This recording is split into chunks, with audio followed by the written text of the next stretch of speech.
Golden Radio Hour.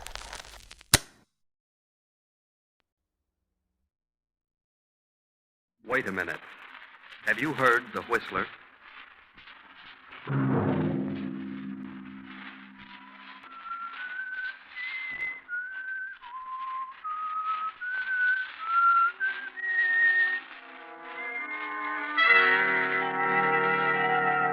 I'm the Whistler.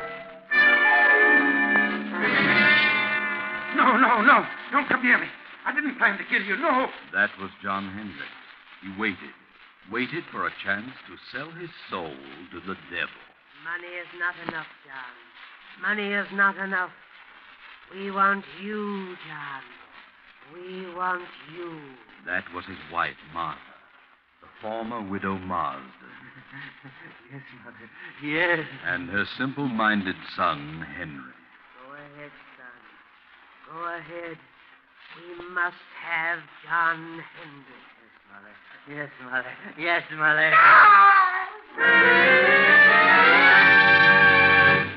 Tonight, CBS presents a new mystery series, The Whistler.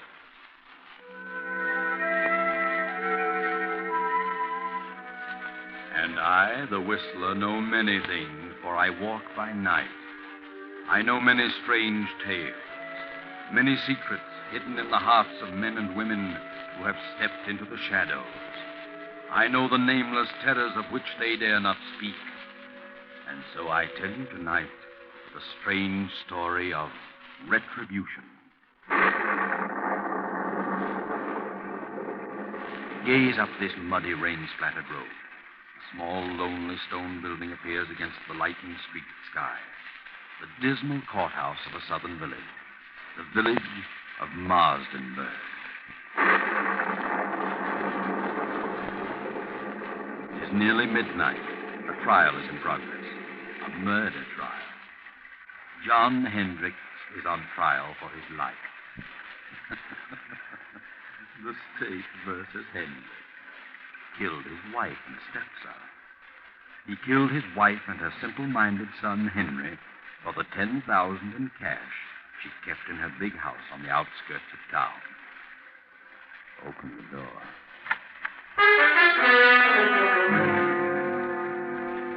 There he stands, John Hendricks, a huge, silent man of 50, large, bony hands.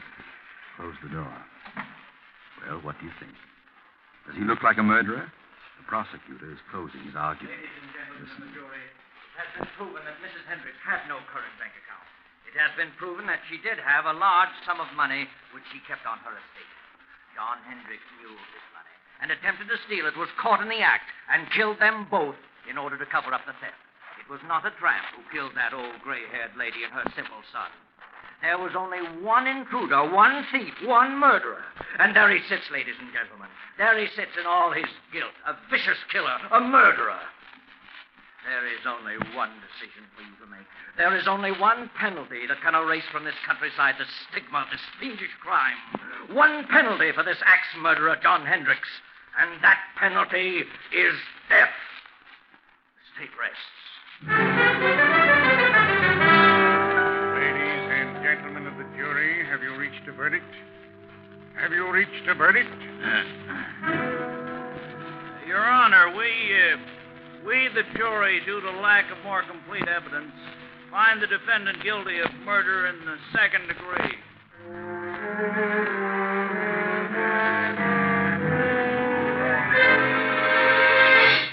Second degree. Cheated death. You'll get life. Surprised? Of course you are. But it had to be. Yes, it had to be. I know. John Hendricks, stand up. Yes, John, stand up. Face the court. Watch him now. He's on the speak. John Hendricks, I wish to state that I am not in accord with the findings of this jury. However, there's nothing for me to do but sentence you to the state penitentiary for the remainder of your natural life.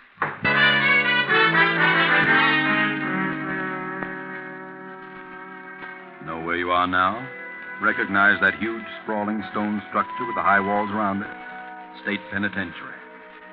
How much later? 10 years. John Hendricks is in there. He has a number now. It is 1013. Let's go through the gates. Up the steps, down the corridor. Here we are in cell block 2. Night again. We just turned in.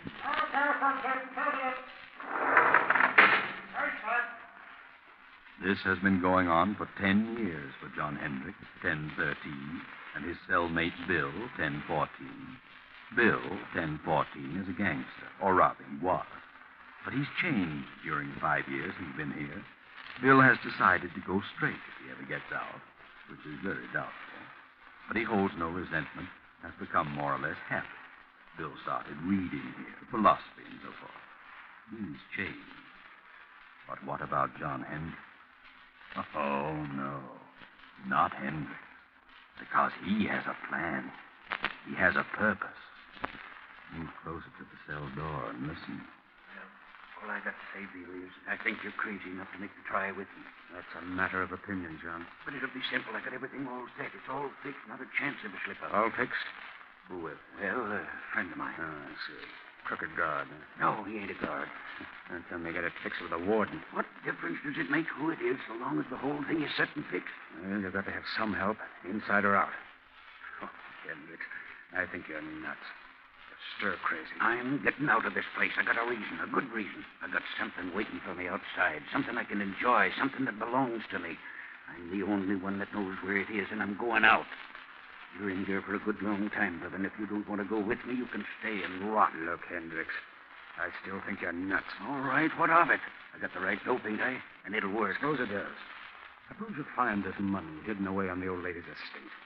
What good will it do you? You killed her and her son to get it, didn't you? That's a lie. I didn't. Didn't kill anybody. I say you did. It ain't true, not a word of it. But I know where the money is. Okay, you can break out. You can have the money, but... Well, I've done a lot of reading and thinking since I've been here. Ah, you gone soft. Maybe so. But I know this much now.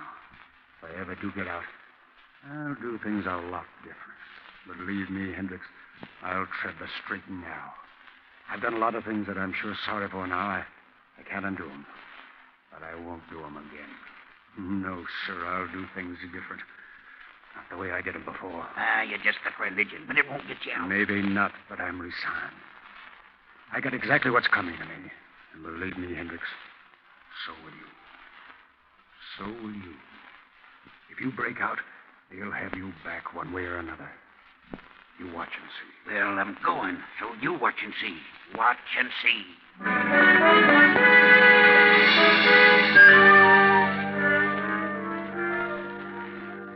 Now, another storm. Another night, a lonely country road, a car. We're in the south. That village we passed a few miles back, that silent, sleeping village, was Marsdenburg. Yes, Marsdenburg, remember? That small, lonely stone building was the courthouse. The courthouse where John Hendricks was tried and convicted. We're on the outskirts now, on a lonely road. A young man is driving the old car, and there's a girl beside him. Motor trouble? Well, there, just ahead, a light. Yes, it's a little crossroads store. Pull in. There's a light, but I don't see anybody. Oh, it's closed. We better drive on. I guess you're right. Good evening, folks. What's your trouble? We're having motor trouble. Oh, is it? What are you doing driving around on a night like this? On our way west. Mister, is there an inn or something around here where we can stay for the night? An inn? Yes, there's a place about 8 miles up the road. They'll probably put you up. There's a sign on the left-hand side of the road. Can't miss it. This road's pretty bad when it rains. Gotta be careful or you'll find yourself walking. Thanks. We'll try. Good night. Good luck, mister. You'll need the luck.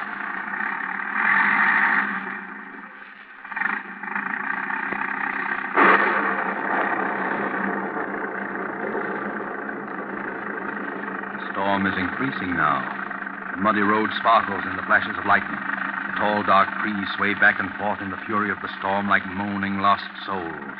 The little car lurches and bounces in its fight to keep the center of the highway.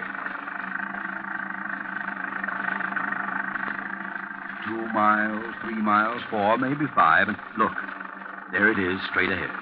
On the right side of the road, a blue light. Ah, yes. That's it. Wait, George. Did the old man say on the right side or the left side of the road? George, what's wrong? I don't know. The distributor must have gotten wet. Look, George. What? That blue light we saw, it's gone. Where is it? We must have passed it. Well, we couldn't have. I was looking right at it. It seemed as though it just disappeared in the thin air. I'd better turn in here. This motor won't last much longer. Guess so. I can't see a thing. No, Can you? it's certainly a desolate-looking place. There must be a house back in there. There it is. Look, there's a driveway. 20 feet ahead. Oh, yeah. Well, this motor's about to conk out. We'd better drive in and see what we can find. Yes. Drive in, George. You'll find something. That's right. Through the gate. Make the curve. Hurry. There goes your motor. A little more. Now. Oh, we just made it. Thank heaven. Yes, that's right. Always thank heaven at a time like this. All right. Get out and go up on the porch. Now, let me help you, Joe. I'm all right. What do we do with the bags? We'll leave them here in the car till we find out if there's anyone here. Come on.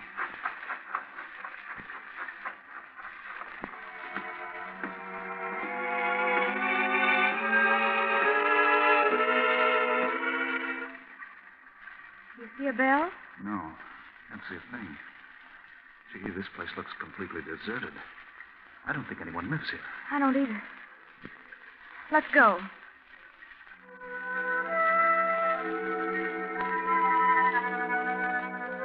You're listening to The Whistler.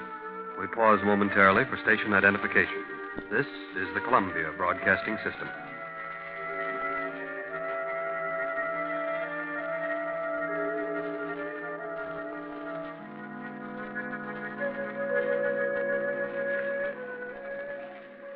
George, let's don't knock.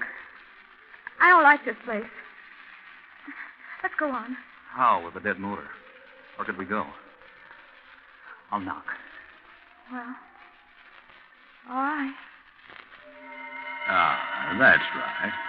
Knock, George. Knock. Go ahead. Louder. Again. We've got to have shelter. Yes, we can't stay in that car any longer. Can we? No. Right not. Here it comes. Now you're on your own, George. On your own. There is someone. Yes? Oh. Good evening. What is it? Well, you see, our car... Yes, our car stalled. And we can't go any farther, and it's such a terrible night out that we thought we could stop here for the evening. Stop here. Why, yes, we saw your light and... Light? What light? Why, the little neon out in front. There is no light. Well, have you a room? Yes, there is a room. Well, could we come in? I mean, it's awfully wet out here. You may come in if you wish. Oh, thank you. Well, this is quite a relief. We were afraid you'd closed up for the night, especially when all the lights were out.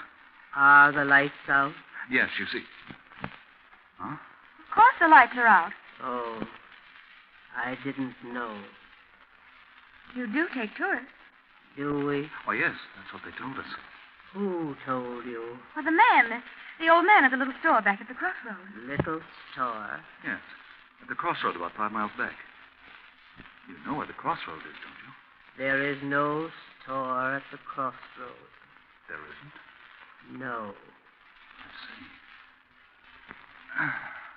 see. Look, madam, would you mind turning on the lights? I can't see a thing. We have no lights here. No light? Give me a flashlight, Jennifer. She means there's no electricity. No.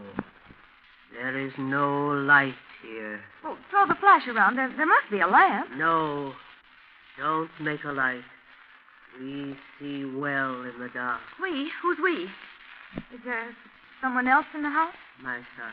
Oh, he's going to bed? No. He is standing beside you. Beside who? You. Son. Yes, Mother. Oh, Gee, give me that flashlight. got it. You got it. Oh, yeah. Gee whiz. How long have you been standing there, Bub? Since you came in. Is that so? Well, I didn't see you. You make a noise like a spook. Who are you? What is your name? George Kimball. This is my wife, Joan. We're on our way west with travelers. Travelers? So are we. What? Quiet, son. Quiet. No, let him talk. He's quiet enough. How long have you folks been living here? We lived here all our lives. Say, how about closing the door? Is the door open? Why, of course it's... What? George. Now, take it easy, Joan. Don't get excited. Oh, look, madam, there's a candle on that table over there by the fireplace. Is there? Yes, and if you don't mind, I'm going to light it. Please don't. Oh, wait a minute. If you want us to stay here, we insist that we have some light. You want us to stay here, don't you? Do we? Do we, son? Yes, Mother. What are you looking at me for? Yes, Mother. Without light? Yes, Mother. George, let's go. I don't want to stay here tonight. This place doesn't look good to me. There's been no good here for many years. See what I mean, George? I don't get it. You don't seem to want us, yet your son does. How do you make any money that way? We don't make money. You don't? You mean you haven't had any guests lately? No, not for many years. Well, you can't expect any if you act like this. But we do expect it here. Don't we, son? Yes, Mother.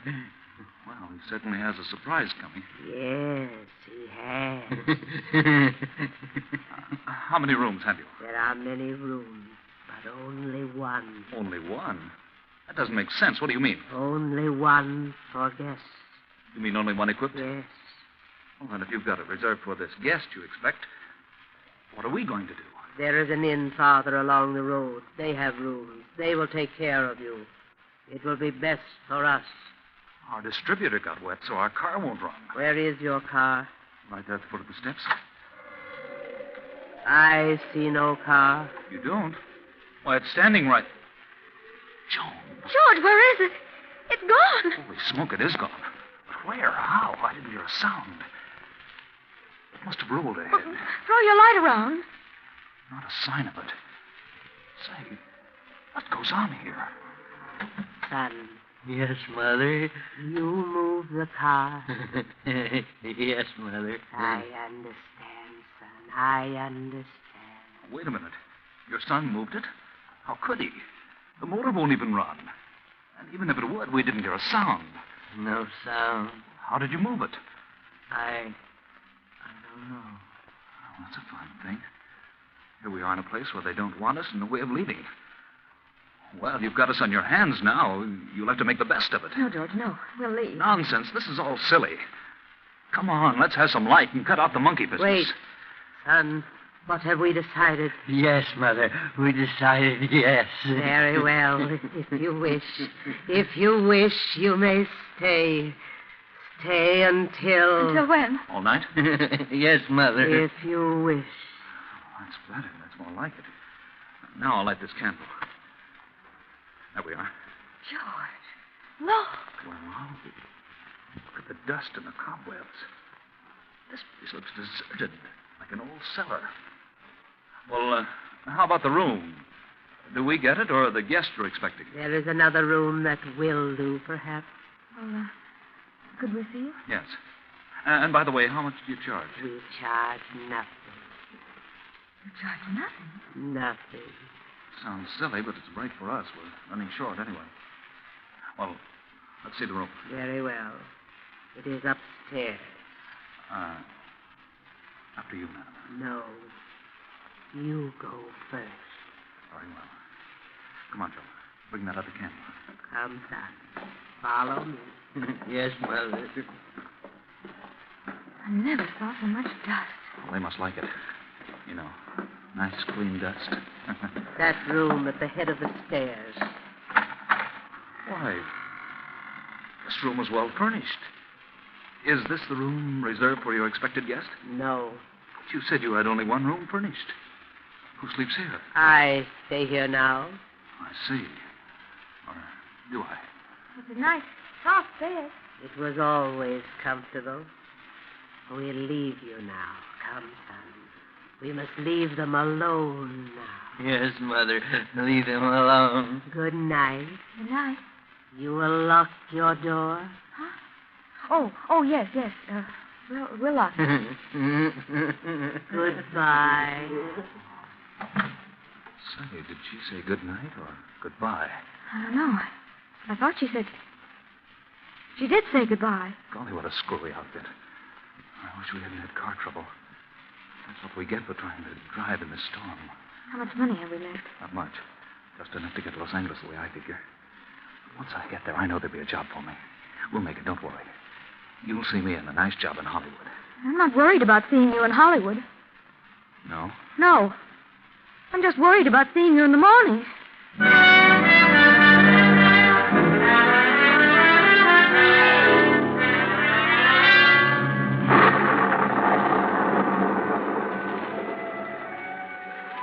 The same night, but later. It's midnight. Another car on the same road. You know who it is. It's John Hendricks. You know where he's going. He turns in at our deserted mansion, up the driveway, and stops. He steps out. Slips up the steps, opens the door, and throws his flash about the dusty room. Cobwebs glisten in the beam. A few moments, and the light comes to rest on the fireplace. He steps quickly to the mantel, draws a small hammer and chisel from his pocket, and sets to work removing a brick. Now he's finished. The brick is loose. He reaches in and withdraws a heavy yellow envelope. He starts to put it in his pocket, but suddenly freezes in his tracks. He can't move. He turns icy cold. Turn around, Hendricks. Turn around. Look. At the foot of the stairs across the room stands a woman holding a candle, and beside her a grinning youth holding an axe.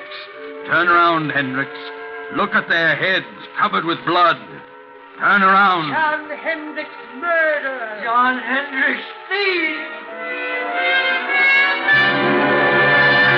Martha. Yes, John. Henry. Yes, John. No. We've come for you, John, the same way you came for us. We've been waiting for you, John. We knew you'd come back for the money. We've been waiting. We've come to take you, John. No. Please don't come near me. Please. You must suffer, John, as we have suffered. I've suffered. Not enough, John. Not enough. I didn't mean to do it. I didn't plan to kill you. I went mad, lost my head. No. Don't come near me. You can have the money. You can have it. Then give it to us, John. Give us the money. You won't need it now. Come, son. We must have the money, and we must take John. Come, son, come. No. There's the money on the floor. Money is not enough, John. Money is not enough. Go ahead, son. Go ahead. We must have John Hendricks, thief, murderer. Yes, Mother. Yes, Mother. No. I'll shoot. Bullets won't stop us.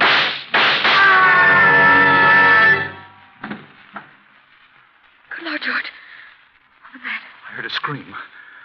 Downstairs. So did I. And shots. I'll open the door. It must have been downstairs.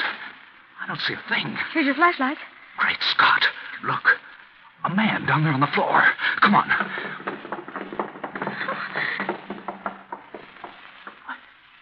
He's dead. Look at the gun. It's been fired. But I don't see a mark on him. Let's get out of here. I'll say, come on. No, you don't. Stand where you are. George! Cops. What's going on here? Hand over that gun. Thanks. What are you doing here? Well, we're stopping here. That is, we're just leaving. I can see that. Know this man on the floor? Know him? Yes. Joan, what's the matter with you? No, we don't. Take We a don't look at know him, him. Frank. Yes, sir. What are you two doing here? Why, we're guests. Yes, we're both guests. Guests? Who's guests? Why, guests, lodgers, tourists, guests of the old lady. What old lady? The old lady that lives here, the old lady and her son. You'll have to cook up a better one than that. What do you mean? Drive here? Where's your car? The son took it. Son, old lady, what are you talking about? They live here. They said they owned this place. We had motor trouble, and they put us up for the night. What about him, Frank? Well, he isn't dead, breathing. Looks like he had a stroke or something. It's him, all right. John Hendricks. Take a look around. See if there's anyone else here. Yes, sir. What's your name? George Kimball. This is my wife. We're on our way to California. Do you know who this man is? Certainly. We've been on his trail. He's an escaped convict. This your gun? No, sir. Did he shoot at you? No, sir. You shoot at him? This gun's been fired, and we heard shots as we turned in the driveway. Not a sight of anyone, sir. Nothing but dust and cobwebs. Look, Campbell, You said there was an old lady and her son here. Sure, they were here all evening. They're not here now. Well, they let us in and showed us to our room. They certainly were here. What did the old lady look like? Well, she had gray hair, wore a house dress and an apron. What did the boy look like? He was a big kid, about 20. Had a round, rosy face, and I think... Well, in fact, I know he was kind of simple-minded. He had a strange laugh, and he had red hair. Well, I'll be darned. What do you think of that, Frank? Golly, gives me the creeps. Why so? Do you know who you've just described? No. The old lady and her son who used to live here. Used to live here? Yeah. They were murdered here 10 years ago. What? Murdered? Sure. This man on the floor was her husband, the boy's stepfather. He was tried for killing them with an axe and stealing her money and bonds. He got off with second degree because of lack of evidence. He escaped a week ago and headed this way. We've been on his trail ever since he entered this county. So you see, Kimball, if there was anybody else here tonight, it must have been a figment of your imagination. This house has been deserted for 10 years. Oh, George. Good Lord. Look, Sergeant. Found this envelope on the back doorstep. It's the money. Well, what do you know? The money and the bonds. Old Martha Hendricks' money. That's why Hendricks came here. But where did they go? The old lady? No place. Because they weren't here, Kimball.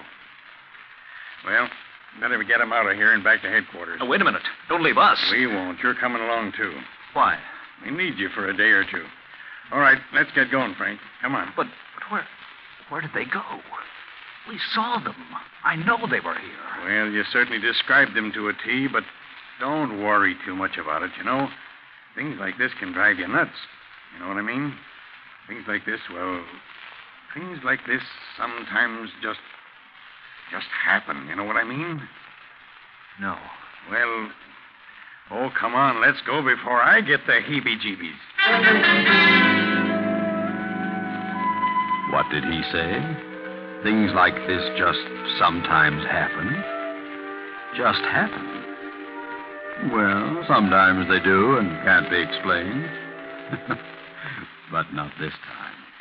Oh, no, not this time. This can be explained. Remember John Hendrick's cellmate, Bill? Bill, number 1014? He can explain. He knows all about it because he planned it. Bill wanted the money. He'd learned all the dope from Hendricks. He sent his pals, the phony spooks, made up like the old lady and her son, to grab the money when Hendricks recovered it. Too bad they dropped it in their hurry to get away. Bill didn't want to hurt John. He wanted to scare him out of it. Remember? Bill, 1014, had changed. He said he'd never do things the way he'd done them before. And he didn't. Bill meant what he said. Good night.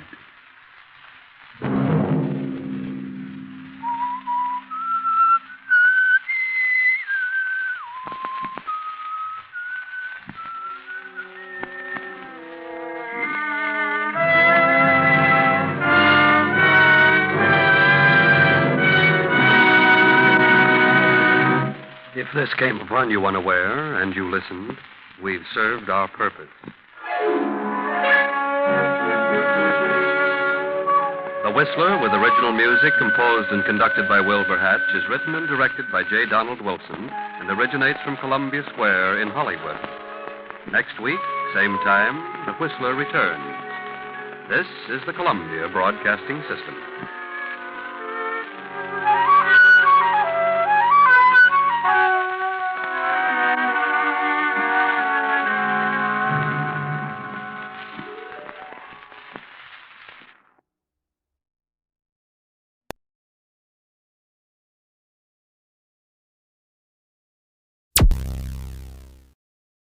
Thank you for listening. Please like and subscribe.